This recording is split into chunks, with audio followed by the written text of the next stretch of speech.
Hello नमस्कार, cooking with वंदनामध्ये आपलं स्वागत आहे। आज आपण खूपच टेस्टी अशी रेसिपी बनवणार आहात, जिचं नाव रगडा पेटीस असं आहे। तर तुम्ही ही रेसिपी शेवटपर्यंत नक्की बघा, ही खूपच टेस्टी लागते आणि मुलांना तर ही खूपच आवडते।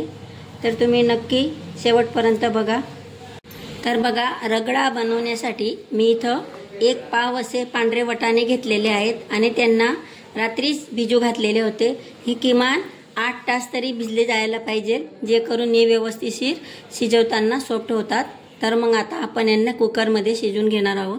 तर बघा, इथं मी सर्व वाटाणे कुकरमध्ये घेतलेले आहेत आणि त्यावरती फक्त वाटाण्यांच्या वरती थोडं पाणी यायला पाहिजे तेवढं पाणी घालायचं।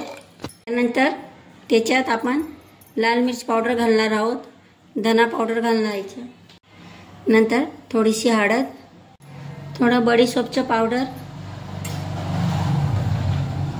जीरा पावडर, मीठ, कोथिंबीर, थोडासा चाट मसाला, थोडंसं तेल घालून आपण कुकरचं झाकण बंद करून 4 शिट्ट्या घेऊन घ्यायच्या, जे करून आपले वाटाणे व्यवस्थित वाफले जातील। तर बघा, 4 शिट्टींमध्ये आपला वाटाणा एकदम व्यवस्थित शिजून झालेला आहे। हा थोडा जास्तीचाच शिजवायचा असतो।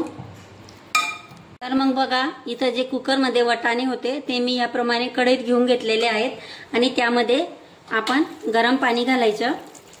त्यानंतर पाणीला उकळ आल्यावर आपण थोडासा हा रगडा याप्रमाणे मॅश करून द्यायचा, पण पूर्ण वाटाणे मॅश करायचे नाही, थोडेच करायचे। हे बघा, इथपर्यंत मॅश करायचं, एकदम घट्ट असं मॅश करायचं नाही। आणि जर तुम्हाला वाटत असलं हे जास्ती घट्ट आहे तर त्याच्यात थोडंसं गरम पाणी घालायचं, थंड पाणी घालायचं नाही। तर त्यामध्ये असं बारीक चिरलेलं अद्रक घालायचं, थोडी कोथिंबीर, थोडंसं लाल मिर्च पावडर, धना पावडर। तुम्हाला वाटलं तर तुम्ही याला तडका सुद्धा देऊ शकता, पण जो आपण लहरीवरती रगडा खातो त्याला तडका दिलेला नसतो, तो याप्रमाणे वरून आपले ड्राय मसाले घालतात, त्यासाठी मी याप्रमाणेच करत आहे। त्यानंतर थोडा चाट मसाला आणि चवीप्रमाणे आपण त्याच्यात मीठ घालणार आहोत, कारण आपण आधी सुद्धा मीठ घातलेलं आहे। तर तुम्ही आधी टेस्ट करा आणि नंतरच मीठ घाला। थोडंसं सोपचं पावडर आणि जीरा पावडर पण घालायचं।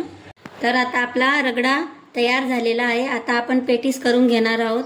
तर त्यासाठी मी इथं बॉईल बटाटा घेतलेला आहे आणि थोडे पोहे घेतलेले आहेत। यांना 2 ते 3 वेळेस पाण्याने स्वच्छ धुवून आपण या क्रश केलेल्या बटाट्यामध्ये त्याला घालायचं आहे। त्यानंतर बघा, आपण मॅश केलेल्या बटाट्यामध्ये चाट मसाला घालायचा, याच्यामध्ये आलं आणि हिरवी मिरचीची पेस्ट केलेला आहे तो घालायचा, थोडीशी लाल मिर्च, हळद, धना पावडर, जीरा पावडर, थोडंसं काळी मिरीचं पावडर, चवीप्रमाणे मीठ, कोथिंबीर आणि आपण थोडा वेळ भिजवून ठेवलेले पोहे यात घालायचे आणि याला एक मिश्रित करून एक छान अशी टिक्की तयार करायची। हे बघा, याप्रमाणे आपण आता त्यातनं एक गोळा घ्यायचा आणि त्याला टिक्कीचा आकार द्यायचा। बघा, आपला टिक्क्या तयार झालेला आहे। आता मी इथं एक तवा ठेवलेला आहे आणि तवाला याप्रमाणे तेल लावायचं। माझा तवा लोखंडी आहे, त्यासाठी मी थोडं तेल जास्तीचं लावत आहे आणि ह्या टिक्क्या त्याच्यावरती छान असा खरपूस होईपर्यंत फ्राय करून घ्यायच्या। तुम्ही शॅलो फ्राय करा चाहे डीप फ्राय करा, पण शॅलो फ्राय केल्याने पण चालतं, त्यासाठी मी याप्रमाणे त्यांना फ्राय करत आहे। बघा, आपला रगडा आणि पेटीस आता दोघी तयार आहेत। आता आपण त्याची प्लेटिंग करून घेणार आहोत। त्यासाठी आधी सर्वात खाली रगडा घालायचा, त्यानंतर त्यामध्ये आपल्या पेटीस घालायच्या,